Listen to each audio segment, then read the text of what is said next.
You don't show that when you're being interviewed by Simon Lazenby, do you? You pretend like everything's rosy. We will get to the bottom of it, won't we, Simon?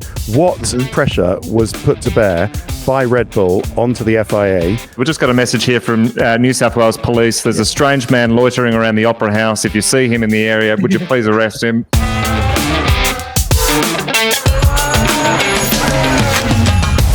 Hello, everybody. Welcome to episode 3 of the F1 show, brought to you by Audi and inventively named this week the Australian Race Review, because that's exactly what we'll be doing with the help of Bernie Collins before she flies off to China, ce soir. And is that Newcastle behind you, Ted Kravitz? Yes, it's the Tyne Bridge. How did you know? Yeah, welcome to Newcastle. Yeah, I did, yeah. How are you? What a lovely backdrop that is. You've clearly moved not to Newcastle, but well, that's the giveaway. That's the giveaway. There we go. Good day, everybody. Enough battery from lovely Sydney. So we're here in the evening. Circular Quay this way, Double Bay behind me, and the rocks just over my shoulder. And look, there we go, resplendent, the Sydney Harbour Bridge. And then behind me, the lights of Sydney, where, we're here to digest and analyse all the events from a very eventful Australian Grand Prix. Sorry, I'm stealing your introduction, Simon. Off you go. No, you're not. I've done that. You've just done it twice. So that's good work. Bernie, how... No, it's fine. Well, unless you want to do an introduction as well, just to make sure that everybody knows exactly what we're doing. For you, Bernie, I mean, obviously, this has been bit of a chore for the last few days. I got back on the flight yesterday evening, but I should imagine early mornings for you. Yeah, it was, a 4 a.m. start here in the UK for the race on Sunday, which felt quite brutal, really. But it gives us a glimmer, or I always think it gives me a glimmer of the people that were at or Sydney when they're watching F1 all year long. That's the sort of times we're talking there. So you get a taste for the fans in other parts of the world, what times they do. And what a taste we got. I mean, it was good to be starting back in Australia, wasn't it? I mean, nothing against Bahrain, and we're going there in a few weeks' time, and we love going to Bahrain. But it's an entirely different feel, this one, Ted. It's I mean, I started the week, I had a game of golf with Champ and an optometrist called Alan in Melbourne. That was a lovely start to the week before, well, we both got spanked on the Tuesday. A couple of lovely evenings out, lovely dinners. I mean, it's just... it's such a relaxed atmosphere, and the whole weekend, record crowds. It's just got its own thing going on, hasn't it, Australia? Yeah, it's great to have Australia as the season opener again. Not sure how many times we'll have it in the next 5 years, off and on, I think, with Bahrain. But no, it's very good to get it going. I've got to say, Simon, I've got to admit to a slightly unfortunate accident that I had on the way here. I was stepping off the ferry here at Circular Quay, and I actually slipped and fell in the water. And I got it's not really my fault, or half of it was my fault, but I got a text from Helmut Marko saying that was very embarrassing. He was calling me very embarrassing. So already at the mercy of Helmut Marko, who seems to have a sort of empathy issue at the moment. Based on what happened in Australia, but I'm sure we'll get to talk about that a little bit later. But yeah, it's been it was a good race. Yes, it was in the middle of the night. I would like to see how many people actually tuned in for the real thing and who watched it on a replay. But hopefully the ones who did tune in at 4:30 in the morning were rewarded with a very eventful Grand Prix. Yeah, we can't do. I think the knowledge that was going to be wet was really, when I was lying in bed thinking, will I get up, will I not get up? And you think, first race of the year, 6 rookies on the grid, wet start. That was an extra little trigger to jump out of bed, and because you knew it was going to be an exciting race from that point onwards. Oh yeah, the moment we opened the curtains in the morning and it was hosing it down, you're like, oh, here we go, wet race. It's exactly what we wanted. And the thing with the Australian track is because it's the temporary circuit and because it's covered in those white lines with the slippery anti-slip paint that no one's still painted proper anti-slip paint. I mean, they were flying off left, right, and centre. I mean, there's so many stories to talk about. I suppose should we get into it then? Should we start with the obvious story, and that is McLaren, a fifth win for Lando Norris, leads the Drivers' Championship for the first time, ends Max's reign of like 63 races at the top of the championship. It was I mean, I thought it was a statement win. I thought it was a statement weekend, didn't you, Bernie, for McLaren? And just, you saw once Oscar had cleared Max early in that first stint, or halfway through the first stint, they just buggered off into the distance, didn't they? I mean, they were 14 seconds clear after about an extra 10 laps. He made 4 seconds very quickly once Max had gone deep. And yeah, they just disappeared into the distance. I think the first stint was phenomenal for McLaren. They really pulled away, like you say, on that intermediate. Max seemed to be struggling much more towards the end of that stint.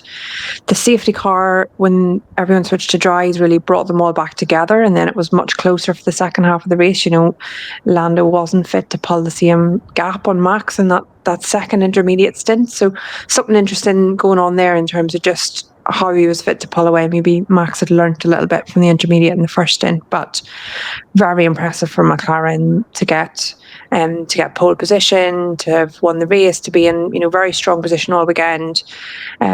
Really unfortunate for Oscar Piastri, but a sign of what's to come maybe for McLaren. Let's see when we get to the race next weekend if that still stands up. But it looked very dominant, particularly that first stint, like you say, Simon.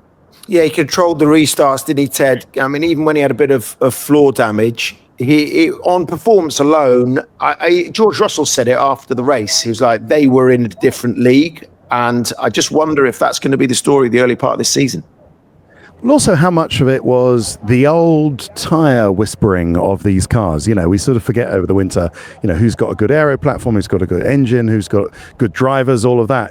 It does come down, as it always so often does, to tyres, and who wasn't absolutely mullering their intermediates early on. Charles Leclerc just overheated his intermediates, dropped off the pace, could have given him a bit of too much of a hard time too early, and then Max Verstappen couldn't keep his tyres going. And all throughout of that, it seemed the McLaren could keep their intermediates in good shape, and then even when they switched, as you say, to the hard tyres, the slicks, they kept those tyres in great shape as well. Now, how are they doing it, Simon? Is it anything to do with their aero platform? And, will that change as the aero rules alter themselves or are altered throughout the season? Some earlier than we thought they would.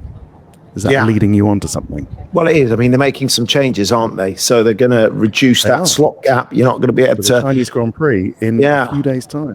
Yeah. So, Bernie, just to bring people up to speed on that, in case, this is since we've arrived back in the country here, they're going to change that. So, it was 2 centimeters was allowed, and now that's going to be brought down to half a centimeter, but actually 3/4 of a centimeter for China. Yeah, exactly. So basically, the gap in the rear wing between the main plane and the flap that moves for the DRS, there's a definition of what that gap is. They apply a load to that, and then they're trying to make sure that when they apply that load, it doesn't deflect by a certain amount. That was allowed to deflect by 2 millimeters, and now it's only allowed to deflect by half. So they've really reduced half with some margin. So they've really reduced the amount that can deflect when they put the load on it. What's interesting is that they've done it so quickly. So all the teams are currently transferring everything. All of, the cars, the freight is moving from Melbourne to China with Ted.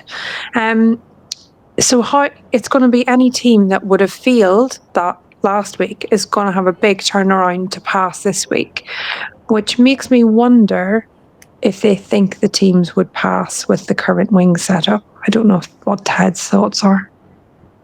Well, I saw them testing I saw McLaren doing their own tests. I saw Ferrari doing their own tests.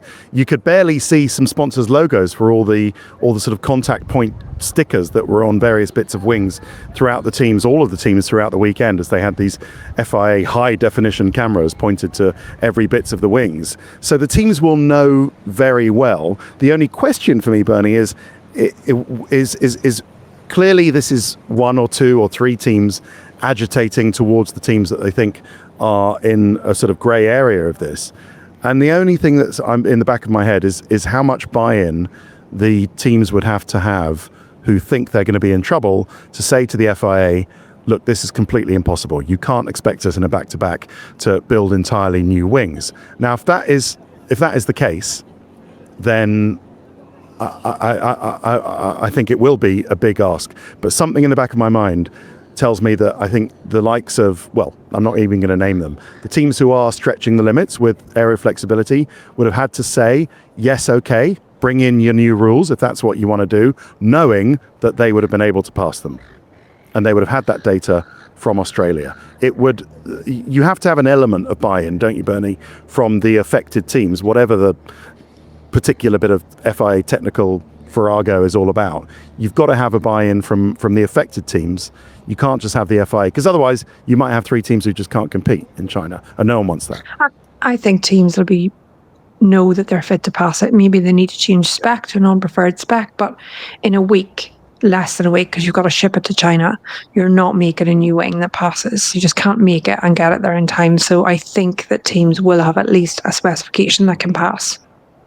I mean, it's no surprise, is it, that we know who's been agitating for this. It's Red Bull in the off season that have been agitating for a firmer look at what's going on with McLaren and what's going on with Ferrari specifically. But when it was put to Andrea Stella about the flexibilities or the change in the rules on the flexibility coming in for Spain, he wasn't worried. I thought, I was under the impression that they felt that they could control the aero platform with suspension rather than what they were doing with the flexi wing. So I suppose we're just going to see sooner rather than later, aren't we? Well, I think a little bit of that, Simon, is even if he was worried about it, you don't show that. You don't show that when you're being interviewed by Simon Lazenby, do you? You pretend like everything's rosy and the wing's going to be fine and there's nothing to see here. And you hope that it moves along. Yeah, that's what they do. I'm not saying lying, I'm just saying. Liberal with the truth is what they are. Yeah, good. All right, well, we're getting very technical. Yeah, but they had 8 races. They had 8 races until Spain. This is changing the playing field. This is changing the rules. And we will get to the bottom of it, won't we, Simon? What pressure was put to bear by Red Bull onto the FIA to tighten this up for China? And what was just the FIA, if any, and what was the FIA looking at those images that they took from practice and from the race, and that, as everybody has seen more or less now on the internet, of those wings backing off of the McLaren and maybe the Ferrari and maybe the Mercedes, who knows, whoever the teams are, and said, okay, I think we do need to do something. But on back-to-back races? Wow. Yeah. Well, there's something afoot, so watch this space. But you two will be on the ground. I'm not going to China. Unfortunately, I have a I forgot. Sorry. So yeah, you forgot. Yeah, big birthday, the big 3-0 coming up at the weekend. We didn't really talk about Oscar Piastri, Bernie. With regards to his weekend, it was a shame for him because he just got stuck on that grass and it completely ruined it for him. But he knew that it was his fault and he held his hands up for it. Yeah, slightly different line to Lando Norris. It just shows how quickly it can go wrong and how very, very small differences have a massive effect on, the end result of the race. He did well to get back. I love the reversing the tractor with Jeremy Clarkson type thing as practice for that, because I was really impressed that he got out of that. I didn't see that car moving at that point. So he got back in it. He showed fighting spirit to get back. He'll feel maybe, take something from the fact that he was so close to Lando throughout that, actually pushing him at times in that intermediate stint. So that's good going forward. It's only one race that he's lost those points in. And he did seem to be bringing it, even in qualifying. He was right there. So I think he hopefully in the week that we've had, he's taken the positives out of that, getting ready to go again in China.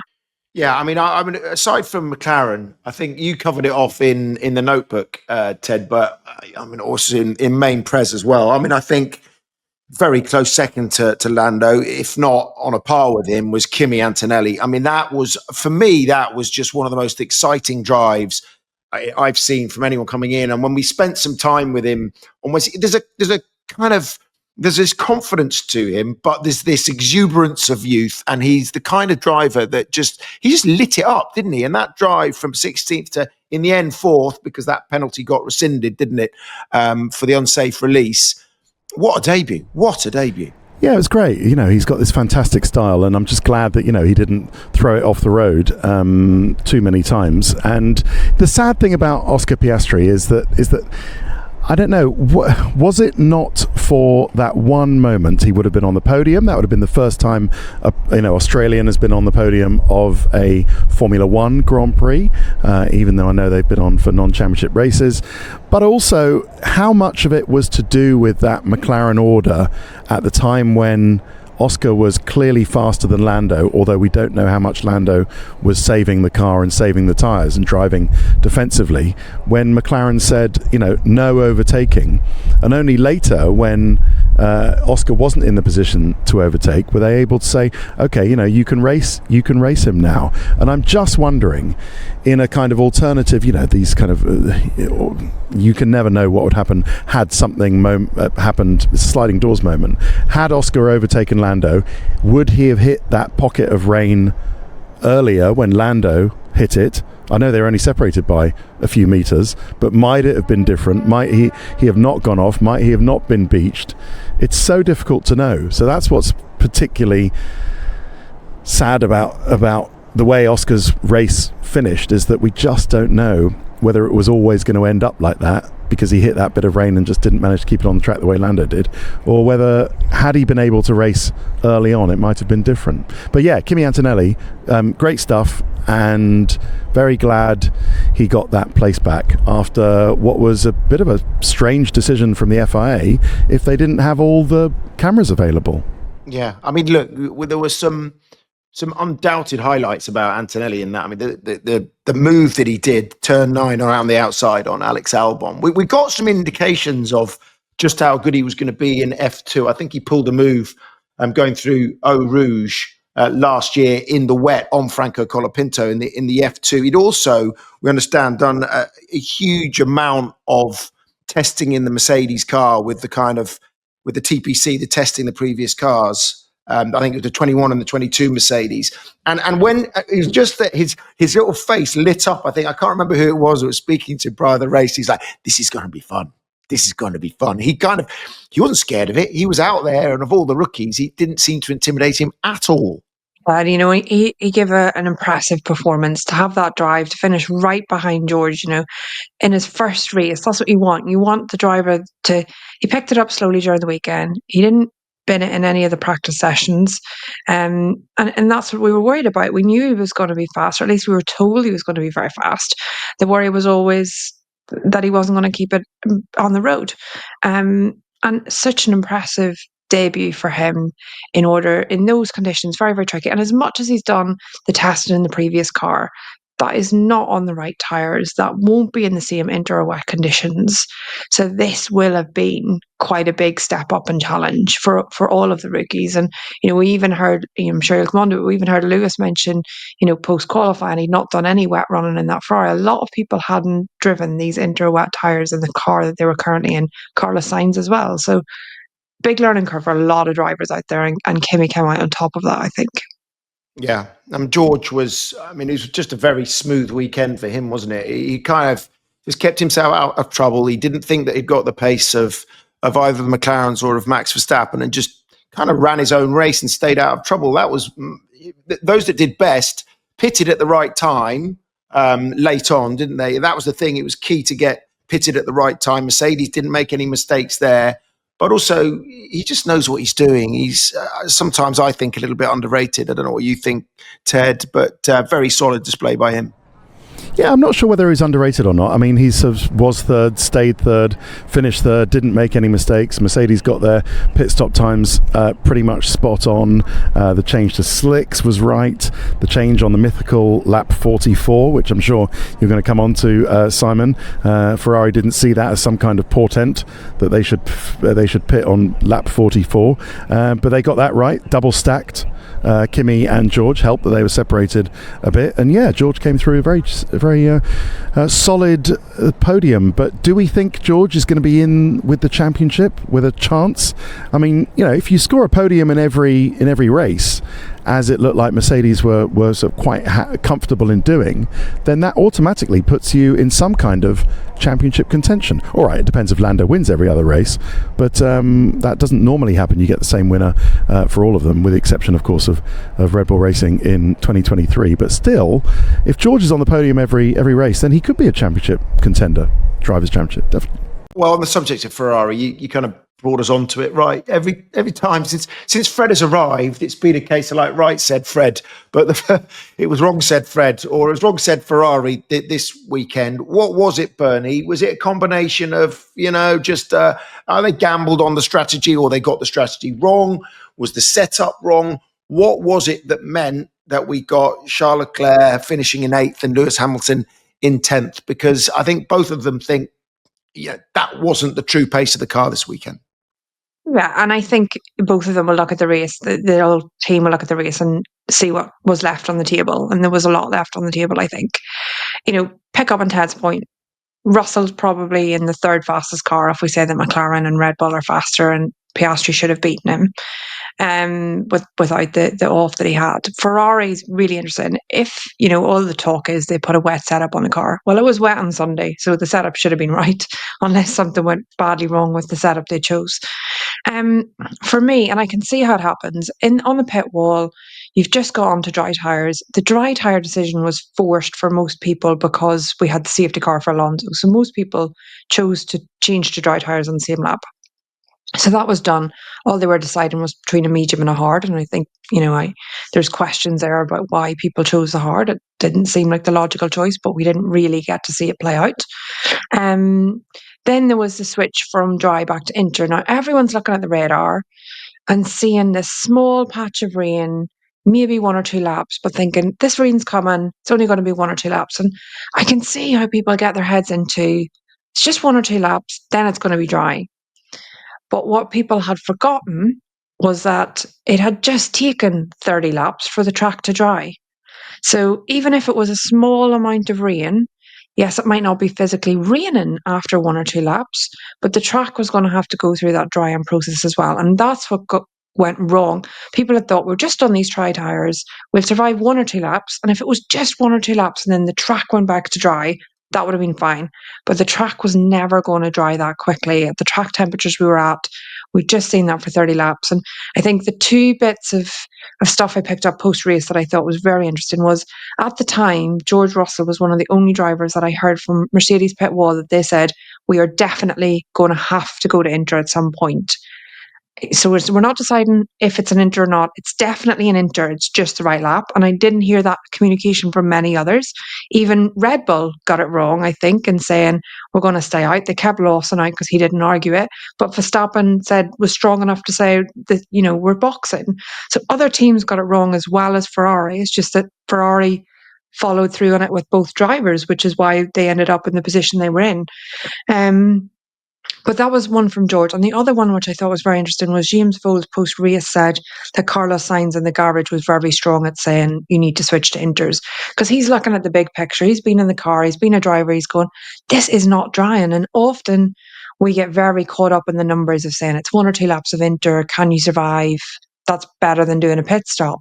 But it's not. It's the drying time. And that's where I think they went wrong. And Ferrari, there was a lot of angst on the radio, and that's a learning curve as well.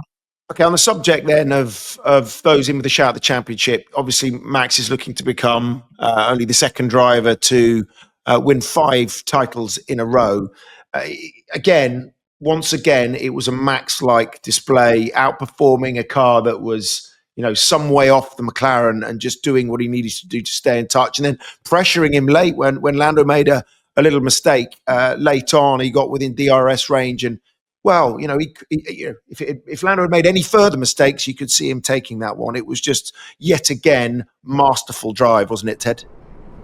Yeah, it was. I was convinced that if the race had gone on a little bit longer, then Max might have gone on. The only thing that I think might have put Max off was just that, if you went a meter, maybe a couple of meters off those train tracks, then it was going to be really difficult to actually sort of stay on the island. And he's clearly not comfortable in that Red Bull. Liam Lawson in the other car had an absolutely torrid weekend. I tried to make the point in the commentary before Fernando Alonso crashed. I'm not sure. I need to follow up in China how much was Liam's fault. They put a load of wing on in Parc Fermé. They changed his rear wing to a high downforce specification, a steeper beam wing as well, and that seemed to completely hamper Liam's Red Bull RB21. It was so slow throughout the race, and that it must have been that Liam's too good a driver for it not to be that they made a terrible decision on putting too much wing on. But Max just showing what he can do with a car that clearly isn't up to winning at the moment, and he almost won it. And the way that they were, Max was kind of, I'll take that at the end of the race. So I bet you'll take that, because it was just brilliant driving, and some of it actually deserved the win. But Lando had learnt, and Lando was just sort of one step ahead of him in a car that's much better.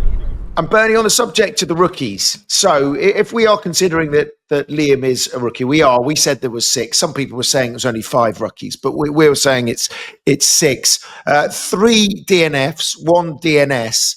Poor old Isaac Hadjar. I just felt so sorry for him. Being consoled by Anthony Hamilton, Lewis's dad. Lewis, obviously, his hero. It was a lovely moment, but it was also, you just felt so sorry for the guy. Yeah, I don't think we can even imagine, this guy's worked his entire career is to get in that F1 seat. Everything has been getting to this moment to get that drive, to get his first race in F1. And, he doesn't even make it to the start. That has got to be absolutely devastating. And, he had a very stellar weekend up to that point. He really showed that he's a good driver. He did very well through all of the sessions, arguably one of the best in qualifying. So it must be gotten, and thank goodness he has a race next week to pick himself up and go again, because that will make a big difference to him. People will forget that very, very quickly. I think he was saved a little bit by the likes of Carlos Sainz and Fernando Alonso going off. That also showed how tricky the conditions were. To lose someone of Alonso's experience just goes to show how tricky it was out there. So yes, he lasted much further into the race, but I think he was saved a little bit by not being the only driver that didn't make it. Yeah. 100%. Word on Jack Doohan's weekend as well. Again, a home race for him. He was unlucky, wasn't he, in qualifying to get caught out by that yellow flag because of the Hamilton spin.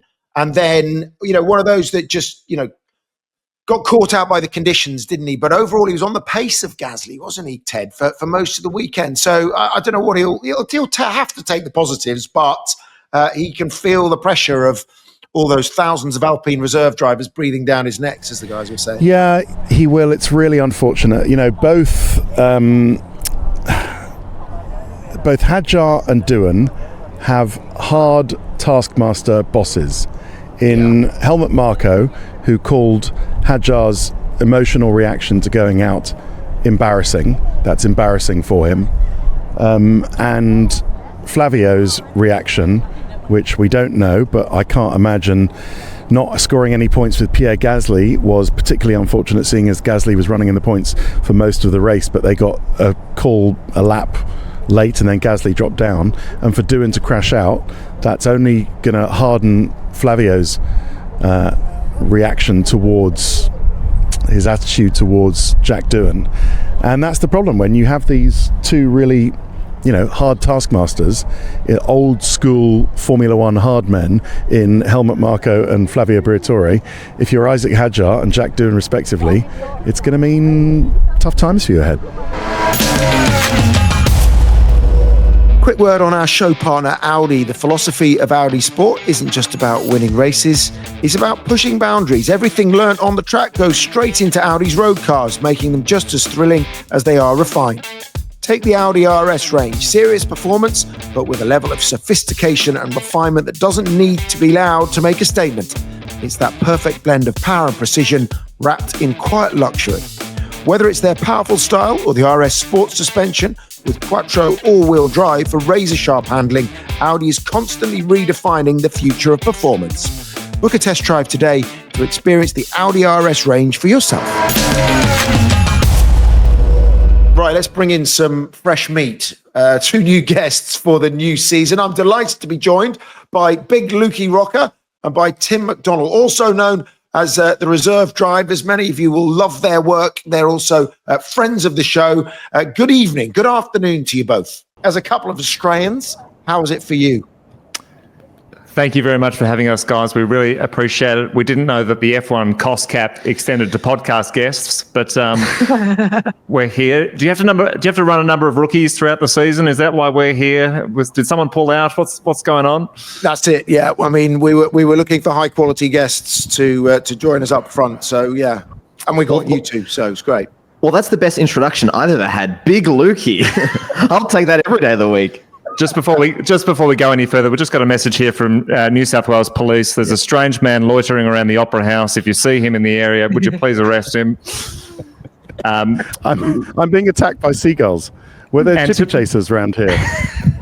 And to be honest, really interesting chat about flexibility, although I've still got the phrase that you said, Simon, I was spanked by an optometrist called Alan in my head. So speaking of flexibility, we might not go there, but thank you for having us. What an Australian Grand Prix. What a way to kick off the season. Yeah, a big thanks to Alan as well for that spanking.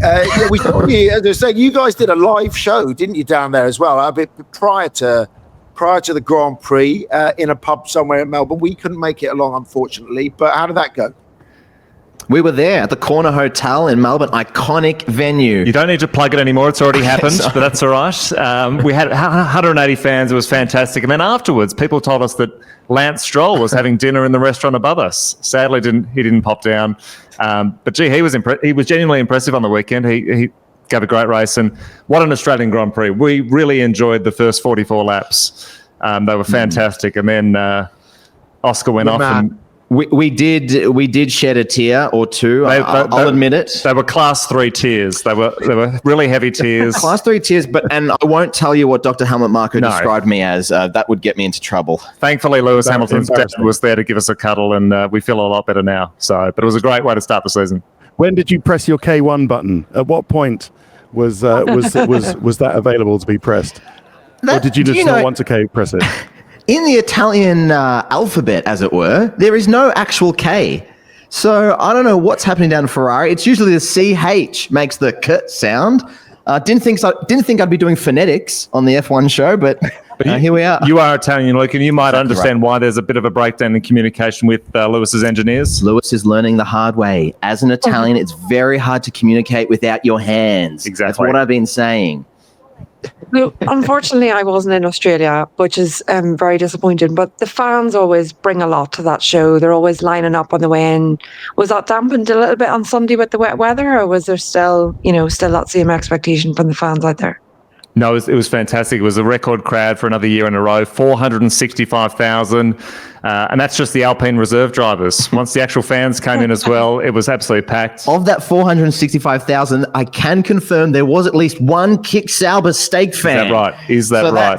They're making traction in Australia. I might check that. Okay. But no, it's amazing. And as you say, Bernie, they line up in the rain. They get there, they sleep overnight. And when the gates open at 8 a.m., they run to the Melbourne Walk, which has now become just this iconic part of the Grand Prix. They get up and close and personal to their F1 heroes. It's amazing. The atmosphere is incredible. Just a quick word on the Melbourne Walk, because Crofty actually refused to do it. I think I heard on the grapevine that Crofty was getting mobbed too often on the Melbourne Walk. So him and Karoon have disappeared off to Perth early this week. And you might have seen on his Instagram a little bit earlier that he was playing the Regal Theatre in Perth. Him and Karoon played the Regal Theatre in Perth to over 1,000 people. People paid to see a stand-up show with Crofty and Karoon. Now, I don't know what they paid you for your efforts at the corner hotel, but people pay us not to do our show, Simon. That's the slight difference with Crofty. I did see Crofty. He has done the Melbourne Walk in the past. The thing with Crofty, he goes up and back, just making sure that he gets every fan. He just wants to make sure that it's all about him. But in terms of Aussie landmarks, I'm not sure the Regent Theatre in Perth is up there with the Opera House there, Ted. Could you get any more Australian cliches in your background? You've got the Opera House, you've got the Harbour Bridge. You just need a shrimp on the barbie, and that'll tick it all off. I know it's got some Moreton Bay bugs here. I'm wearing it as a hat here. It's it's so just beautiful. And I want to know, guys, how you come up with your. I mean, obviously you watch so much, but how much do you need to watch to come up with all of your strands, your spot the 10-foot boom pole, your meta Formula One, and your Kimpressed or unkimpressed? Where do these ideas come from? A dark, lonely place, I feel. It was funny hearing your chat beforehand because you're talking about the time zones, and we really do consume a lot of Formula One in the late wee hours. No social life, no friends, no family. But we're lucky. We do get Sky's wonderful coverage here in Australia, which we love. And as you know, we are big fans of all of you. We watch everything. Sometimes even FP1. That's how desperate we are. With our little show, we try and find the lighthearted moments, the fun moments. And when we see our good friend Ted Kravitz interviewing Charles Leclerc's dog, we know that we found something pretty good. Or carving things out of cheese. That's right. We've also worked out that Formula One, at its core, is very rich people making very expensive mistakes. If that's not a recipe for comedy, I don't know what is. Bit of Schadenfreude. Yeah, I mean, you can see that when it does go wrong for those that are super, super rich. There is a little bit of that going on. I wanted to know, though, boys, you got two Aussies at the moment in F1, as you were saying. I mean, we don't know for how long you'll have two Aussies, but does that, following the Aussie boys, does that extend towards the Kiwi as well? Is there a bit of support down there for Liam Lawson as well as Jack Doohan and Oscar Piastri? Certainly, and if the three people back home in New Zealand are listening, if the dial-up internet connection has just connected, we love Liam. A tough weekend for him in Australia, but it's all about, for us, it's all about Oscar. It's all about Jack. Jack had a difficult start in Australia, Luke, didn't he? It was tough going for Jack. Not good news for Jack. Good news for the voodoo doll, Franco Colapinto's voodoo doll. That probably got a good workout. It is working a treat. We have, as a country, declared war on Argentina, which is never a good sign. No. But also, we do have to admit that on the weekend, it was the Brits who drove really well, and particularly Lando Norris. Obviously, we're disappointed for Oscar, but Lando deserved that win. He drove a beautiful race, and what a way to start his campaign. Well said on a British show, Tim. Well said on a British show.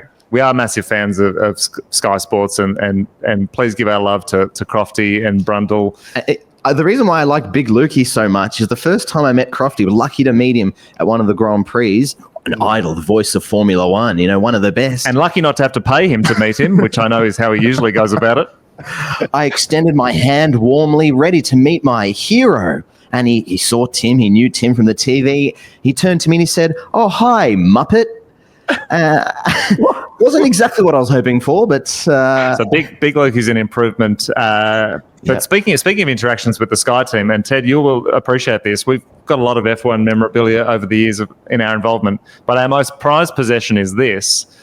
This is a notebook from Pirelli, which we believe, Ted, is the notebook that you gave us, which is the notebook you use for your show, The Notebook. Is that right? Oh, yeah. Yeah, I paid for that. Yeah, a lot of money. We love that a show called The Notebook doesn't even have a budget for a notebook. Ted has to steal this from Mario Isola, I believe. So those Pirelli notebooks are prized possessions in the pit lane because Pirelli often give those out, and they're a very, very good notebook. Are they really? Very good notebook, yeah. Is that what you used at Aston Martin, Bernie? Was that what you were rocking? I was never fortunate enough to be allowed into the Pirelli hospitality as a member of Aston Martin. They used to come to us. So now, in my new career, I can venture in there and get a little free notebook and walk away. Unfortunately, they fall apart in the rain. Those notebooks. There we are. It has got wet over the weekend. It turned out Charles Leclerc's drink bottle had leaked, and that just absolutely flooded everywhere. So, how are you going at the moment? Yeah, I do have a little bit of a leak here, to be honest. Yeah, might be the water. I think there was some radio comedy gold over the weekend, wasn't there? There was some really good radio communication that's going to be clipped up nicely. The water issue was one where it was added to the words of wisdom, particularly tickled me. Is there another sport where you get that direct access in the heat of moment? No, and when there was talk that the FIA were possibly going to axe that because of the swearing, we were devastated because honestly, as Formula One fans, it is one of the best parts of the sport that you can, during the competition, hear the athletes at their best. And there are some great radio moments. Sebastian Vettel, there's something loose between my legs. Kimi Räikkönen, give me the gloves, give me the steering wheel. Carlos Sainz singing Smooth Operator. There are just some wonderful. So hopefully we don't lose that.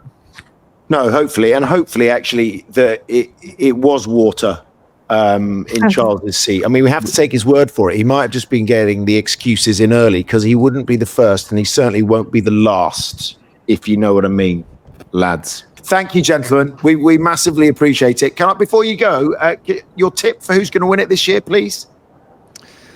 Well, based on his driving over the weekend, Bernd Mailander looks really good in the Aston Martin. He led most of that race. He was unbelievable. Yeah, you've thrown us, Simon.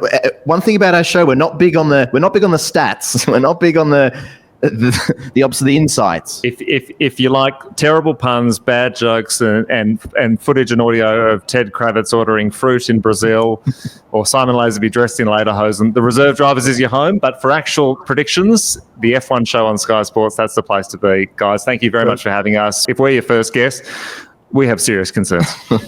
Can only go downhill from here. Thanks, lads. Shout out to a few others before we let you go. I know you've got to get a ferry, Ted. Shout out to Nico Hulkenberg, who scored more points in that one race than Sauber scored in the entire last season. And also Alex Albon. Just a quick word on Alex Albon. Obviously Carlos Sainz, whether it was just stepping on the power or whether he did have a torque issue, he helped. They showed what a team player he was. But they've got such a lineup there and they've got a good car. They really do have a good car, don't they, Bernie? Yeah, that's going to run and run, I think. They're really working well together from everything we see from the outside. I think that, what they've suffered from in the past is, let's say Albon doesn't make a qualifying session or doesn't make it through the race, then their feedback, the development of the car really slows. With both of those drivers there, you can really see that team pushing forward. And we didn't expect Williams to be that strong this year, given that they've not made big changes over the winter, apart from the driver lineup. And they've come out like all guns blazing. So I think it's going to be really interesting to watch those two develop through the year. Ted, all right, any closing comments before you dive back into the harbour or get yourself onto a ferry? No, not really. I mean, Alex Albon did particularly well. I thought it was really unfortunate for Carlos Sainz. Him and Fernando Alonso, the only sort of non-rookies to have to end the day in the wall, which was really unfortunate. But well done for Carlos Sainz for getting the timing, helping with the timing of Alex Albon's crucial pit stop onto intermediates and really securing that. The Ferrari stuff, I think when I'm gone, you'll probably discuss it a little bit more. It wasn't a good weekend. It wasn't just Fred Vasseur who was saying don't judge us on the race, judge us on the pace we showed at other points during the weekend. So let's see what China brings. Nico Hulkenberg, absolutely fantastic result. Love that. Unlucky Pierre Gasly, Yuki Tsunoda, and that was really.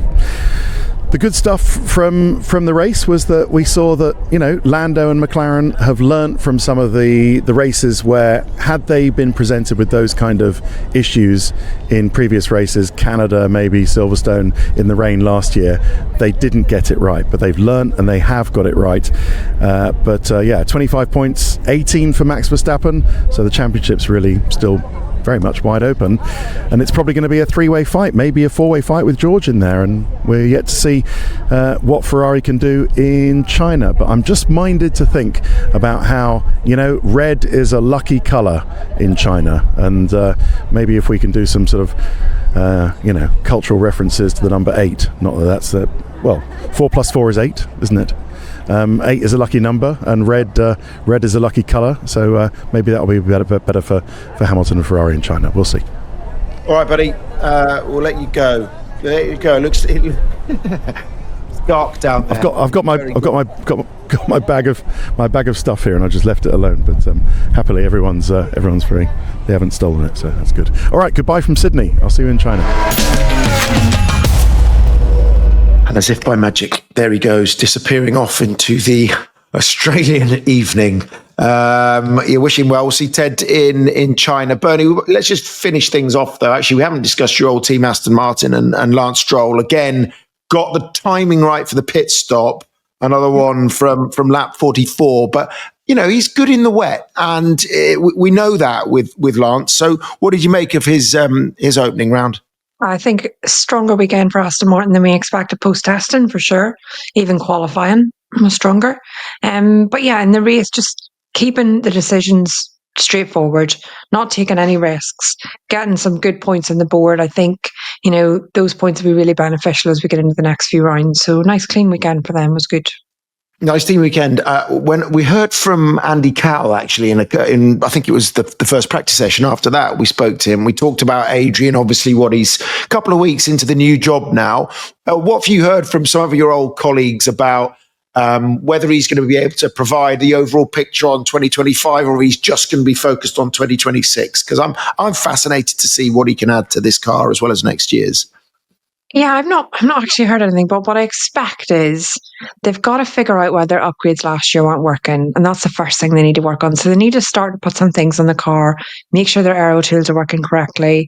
Wind tunnel's going to come online at some point, so they need to start working on that base in order to build next year's car, and he'll be straight into that. So definitely, I think it will have an influence on both cars. Okay, let's throw it ahead then to China. As I mentioned, I've not been there since prior to COVID because we did last year's one from the studio. What are you expecting from that? And Ted was saying, look, I know you're going to talk a little bit more about Ferrari. There have been some questions coming in from you. Thank you very much, by the way, to the fans for sending in their questions. But with regards to Ferrari and what we're to expect next time around, is the challenge going to be stronger? Is the car going to suit the dynamics of the Chinese circuit more than it is the Australian one? Well, I think at the minute we come out of test and not sure where Ferrari sits in that top four. We're still not sure post Australia because of what happened through qualifying and the wet race. So I think it should look stronger at least. They shouldn't be finishing 8th and 10th for sure. They'll have learned a lot communication-wise from the first race. I think there was a lot going on there. China's a very different track. It's going to be very different temperatures, different tyre compounds. It's looking like a dry weekend. It's looking reasonably warm actually for China at the minute, although the forecast changes all the time. So it is going to really play to different strengths. So I think we should see them move up. The question mark for me is, are they faster than Mercedes or not? And that's the question mark. So hopefully we'll get an answer by Saturday sprint weekend in China as well. So got two goes at a qualifying session. 2 goes at a qualifying session, but only 1 practice session for those rookies that probably would like some more track time. How's that going to affect them? Yeah, I think it's really difficult. It is really difficult. Last year was particularly difficult in China because we'd not been there since 2019. This year they will have last year's data to look at. Their simulators will be up to date. The rookies will have done a load of running in that. They'll have a bit of experience under their head. They'll go into the sprint qualifying and then into the sprint, and that's good basis for the race. So actually, from a rookie's point of view, you get a lot of driving before you hit main qualifying and the main race.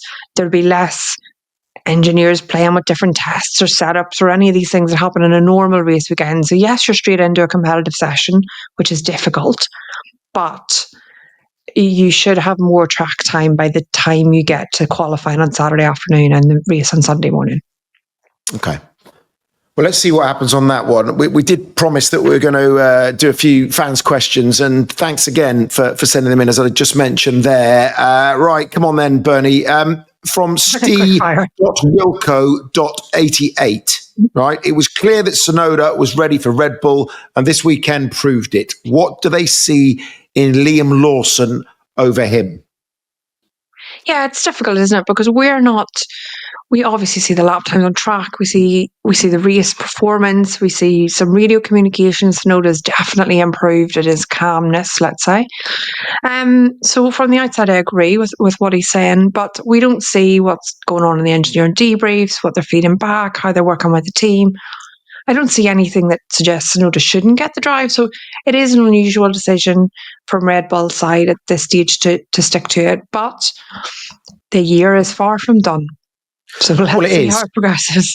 Yeah, it is. I just wonder, as we've been talking about the empathy or lack thereof of Dr. Marco, and I think Yuki has pointed, hasn't he, to it not necessarily being his pace on track that turned the Red Bull management off to his, I suppose, to his strengths as a driver. I think what he feels like is that he deserves that chance. He was unlucky, wasn't he, Bernie, this weekend? Again, he did, or rather his strategists did what the Ferrari strategists did and left him out there too long, and hence, he finished outside of the points. But for that, he had another very, very good weekend. I love Yuki. I think Yuki's a a really solid driver now, and he seems to improve year on year. So I think all he can do really is knock on the door and keep knocking on the door, can't he?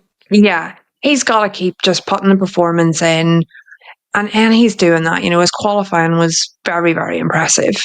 And if that car is out qualifying the number 2 Red Bull car, then there will be questions to be answered. So he's going to hope that continues for many more weekends to come. Okay, Anish Pilar, did Ferrari appoint Roscoe and Leo as the Ferrari strategists? We'll let that one speak for itself. But thank you for sending that in. From Lamp.2004, why did McLaren tell Oscar to hold position when he could have easily taken the lead of that race? I mean, I'll maybe start with that one. I think it was fairly clear from what Zach was saying afterwards, in that they were just being pragmatic to do with the weather conditions, weren't they, Bernie, and making sure that they cleared the traffic before they allowed them to race again. Yeah, I think that's it. And I think from their side, there's just a fear that it would be a silly time for something to go wrong with back markers. So, it's definitely risk averse. It's a very, very safe thing to do. And when they can control their drivers, why not? It would have been interesting to see how that progressed even further. There was a lot more back markers to come had it not been for what happened after that. So could they have done that for the whole race? It's probably not the sensible thing to do. So let's see how that one goes forward. Last one, Andrew Hamill 777. Is Alex Albon capable of winning his first Grand Prix in a Williams this year? Goes back to what we're talking about, that being a very good car. Maybe it'll be track specific. Maybe we'll find a good one for him. No, I think it's a good car. It showed well in Bahrain. It showed well here. This race was very unusual with the number of drivers that didn't make it to the end. With everything that was going on, it really came down. The decisions people made about switching to Inter made massive differences to the outcome. So it's not going to be a straightforward race that he wins, but they're always thereabouts nipping to try and get it. So if he gets another race where there's a lot going on, then no reason why not. Thanks, Bernie. I think that's about us done then for another episode of the F1 show. You flying this evening and landing in China probably about the same time as Crofty and Karoon, straight from their stand-up comedy tour. So they'll probably, I think they were selling merch as well. If you could get me a Lights Out and Away We Go t-shirt.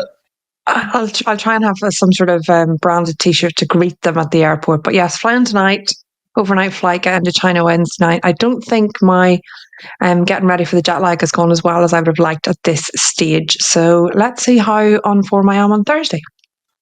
Yeah, I've been up most of the night, has to be said. Just as you get on Australian time, you have to come back and get back on British time. So we feel the pain. It's just one of the things. Crosses we have to bear, hey, Bernie.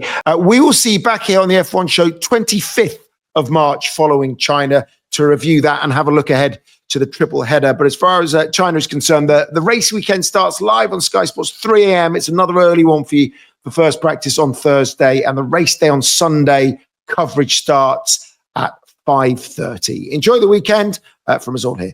We'll see you soon. Bye-bye.